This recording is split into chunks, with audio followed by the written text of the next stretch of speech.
Our overland journey to Botswana in our trusty Toyota Hilux 4x4 turned into a family adventure like no other. Joined by our sons Mike and Pete and their wives Jo and Danny, all first-time overlanders, we set off for an unforgettable trip. Mike and Jo flew in from London to pick up their rental 4x4 in Windhoek, while Pete and Danny tackled the journey from Durban in their Suzuki Jimny, towing a tiny caravan. Over 2 weeks we explored the natural beauty of Khwai, Chobe, Sonyati and Vic Falls, encountering incredible wildlife. We had some thrills and spills, and even some challenging setbacks. Want to know which vehicles and drivers triumphed in Botswana's unforgiving conditions? Then join us, Rob and Jane, for the adventure. We do hope you enjoy the series. There's a saying that a journey of 1,000 miles begins with a single step. Well, this was the first step, outlining how our trip would start. It will take a drive of 1,220 kilometers from Knysna to Zeerust to meet Pete and Danny, and a further 693 kilometers to Ghanzi, where we meet up with Mike and Jo. We left Knysna in bright sunshine and enjoyed the lovely drive over the Outeniqua Pass before making our way through a wet and snowy Meiringspoort en route to the Karoo. Our first night was spent at Cambro campsite outside Britstown, which is a handy stopover before the 6.5-hour drive to Zeerust the next day.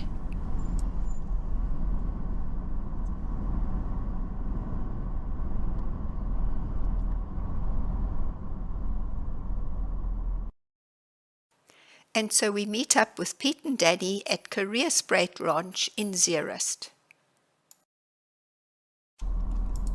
Thank goodness we didn't have to wait in line behind all these trucks on the way to the border. The drive from Zeerust to the border post at Skilpatsek is about 52 kilometers, and it's a relatively quick and easy border crossing.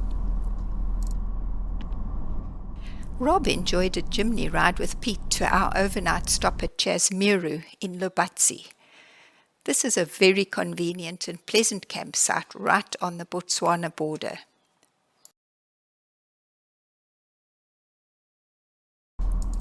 We left early for the 694-kilometer drive to Palm Afrique, our campsite in Ghanzi, knowing we'd need to keep pace with the Jimny, which struggled at times against a strong headwind.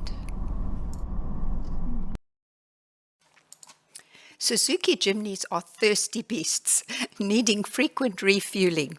However, this stop was more about shedding weight than topping up, as Pete had upgraded his tank to an 80-litre capacity before the trip. One of the pleasures and dangers of driving in Botswana is to see the amount of wildlife that roams freely next to the road. Wildlife and domestic animals coexist side by side, giving one a sense of driving through one big nature reserve. This is one of the reasons why it's not advisable to drive at night in Botswana.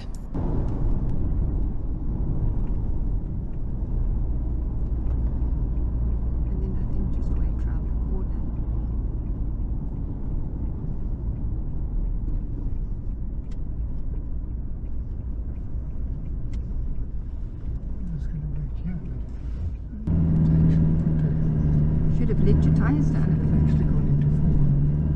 We're going to get a bit older. Okay, we have a problem. They're not moving. Okay. They've got a problem. They're not moving. Once Pete let his tyres down, we were soon on our way again.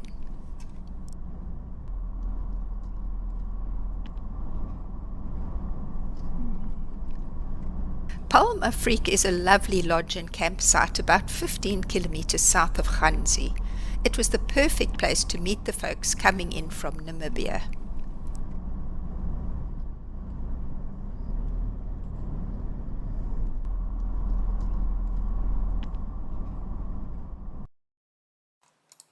Mike and Jo arrived after dark, and in our excitement no one recorded the happy event.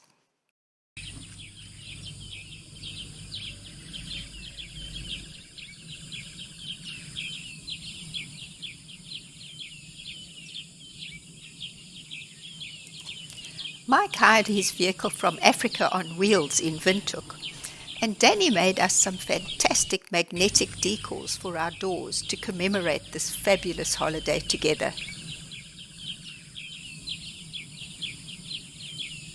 That's Joe looking very busy.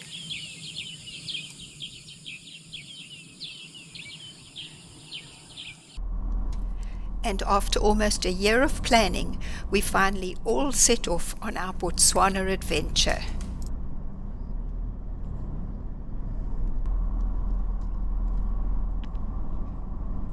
What a lovely Botswana sunrise to start our day.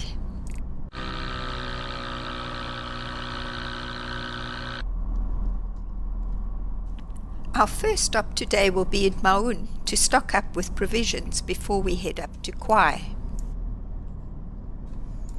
Botswana boasts a stunning diverse landscape ranging from the arid sand dunes of the Kalahari Desert to the lush wildlife-rich Okavango Delta.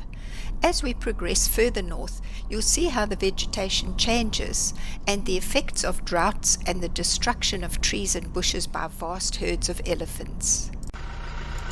Maun, often referred to as the gateway to the Okavango Delta, is a bustling town in northern Botswana. It serves as the main hub for tourism in the region, offering access to the delta's pristine wetlands and surrounding wildlife areas. It's the perfect starting point for exploring Botswana's natural wonders. Yeah, rocks. 1, 2, 3. Yes, 3. 5. Yes. 100, eh? Yeah, 100. What is your name? My name is GB. GB? Yes. What does GB stand for? GB, you Khwai. Okay. Yeah. And you're from Botswana? That's good. Lovely. Lovely. Okay. Hello. How are you? I'm fine. Good. What have you got here? 24 each. You. Okay. Sure. We've bought our wood, deflated our tires, and now it's time for the final push to cover the 123 kilometers to Khwai. We've heard that this road is notoriously bad, with horrendous corrugations and deep sand, so the journey can take over 3 hours. Here's a rather bumpy perspective of the ride in the Jimny. The vehicles were really taking quite a pounding. But to be honest, we were expecting far worse conditions, so perhaps we just timed it right on the day. Just tell them we're bearing left. I don't think they can see us, man. We're bearing left.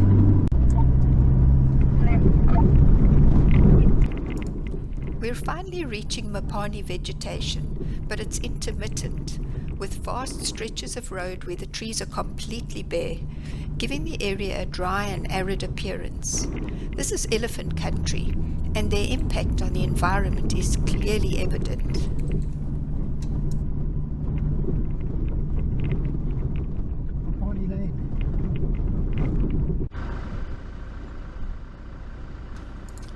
We saw surprisingly little game along this stretch, but took a moment to admire a beautiful giraffe as it ambled across the road in front of us. Okay, just go.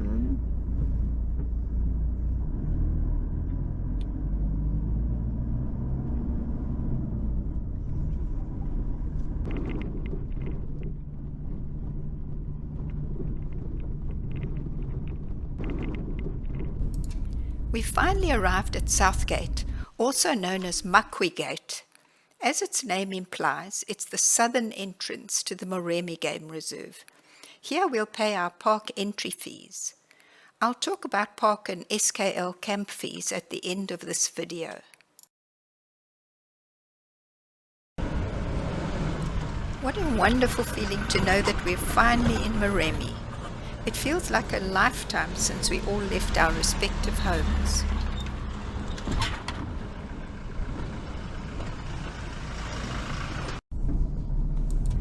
The 30-kilometer drive from here to Northgate was quite rough and offered nothing but Mopani vegetation.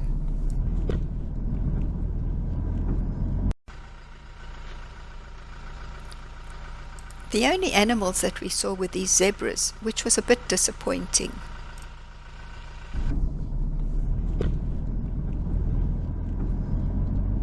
It had been a long day, so we were grateful that our check-in at Northgate and the SKL office was quick. The campsite is also conveniently close to the gate.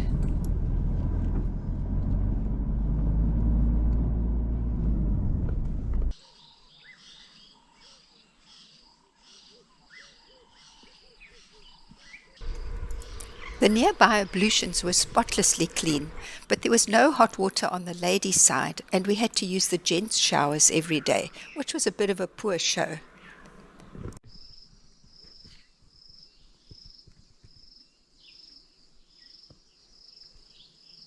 Morning in Botswana.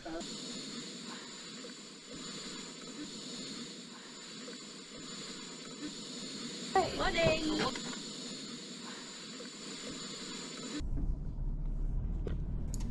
It's exciting to be exploring the area along the Khwai River. Here, riverine forests, open savannas and floodplains offer diverse habitats that attract an abundance of animals and birds.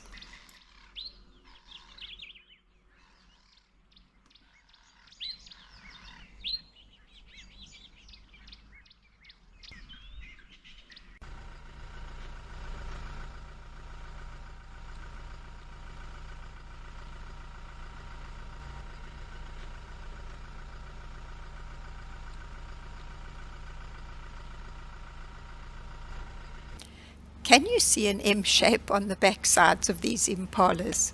They resemble the McDonald's logo and are particularly noticeable when the impala is moving or flicking its tail. It's not just a quirky feature, but serves as a follow me signal and helps impalas stick together.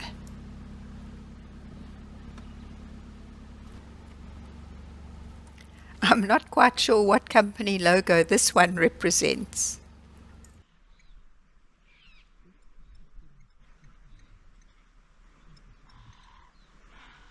We might as well have coffee here. I don't think you can get a nicer place.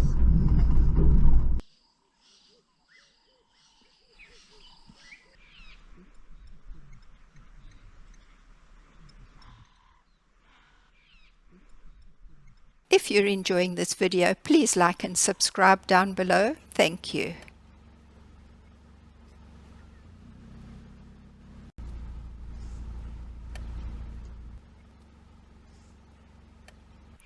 On the land behind this hippo pond is the Khwai River Airport.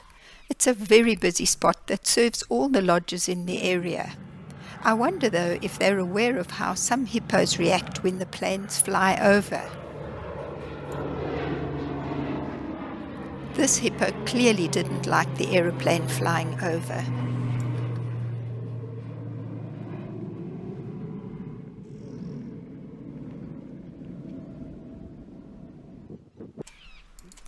The red lechwe is endemic to the wetlands of southern Africa, and particularly the Okavango Delta. With specially adapted hooves, it thrives in marshy and flooded environments and can move swiftly through water if chased by any predators.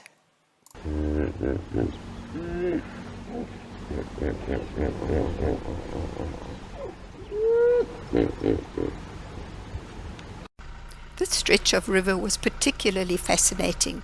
Nearly every single island had a crocodile basking on it. We wondered why this area was teeming with these reptiles, but after spotting no fewer than 7 dead hippos in the water, we assumed they provided an easy food source for the hungry crocs. I wonder if the low-flying planes are stressing the hippos and contributing to their deaths. Food for thought.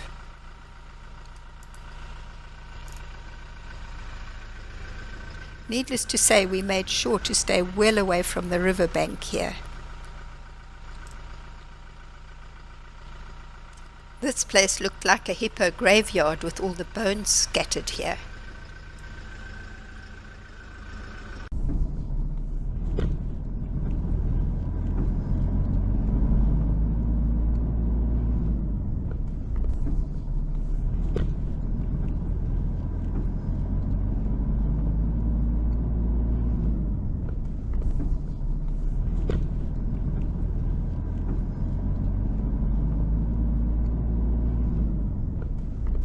What an amazing morning this has been. So much happening along the river. Of course, we're all looking out for lions and leopards, but so far they're keeping well hidden.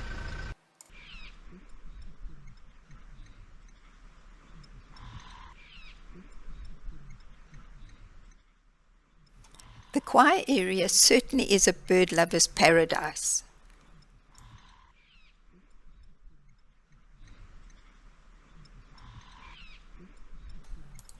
The wattled crane is one of Africa's most striking and rarest crane species, with its largest population concentrated in the Okavango Delta. These elegant birds prefer shallow wetlands and floodplains, which offer their primary food sources, including aquatic vegetation like tubers and rhizomes.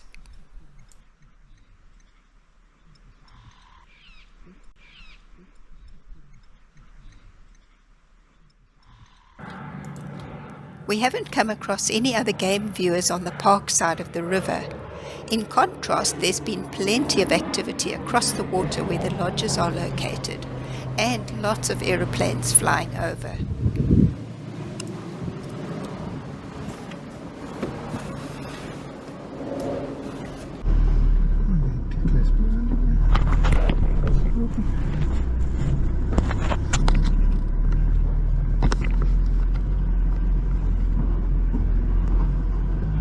Go back the way we came from originally.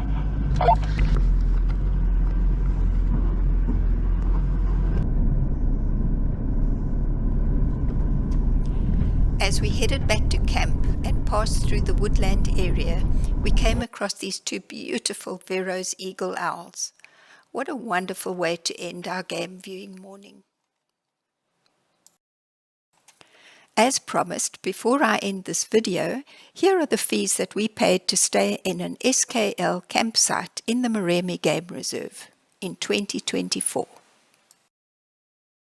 In our next episode, we head to Dumbo Hippo Pools, but disaster strikes along the way, turning our holiday plans upside down. Join us to find out what happened and what comes next. We also explore the abundant wildlife of Magoto and take a peaceful Makoro ride on the stunning Khwai River. Lovely. What a feeling had going down the river on a Makoro. Wow. Amazing. See you next time.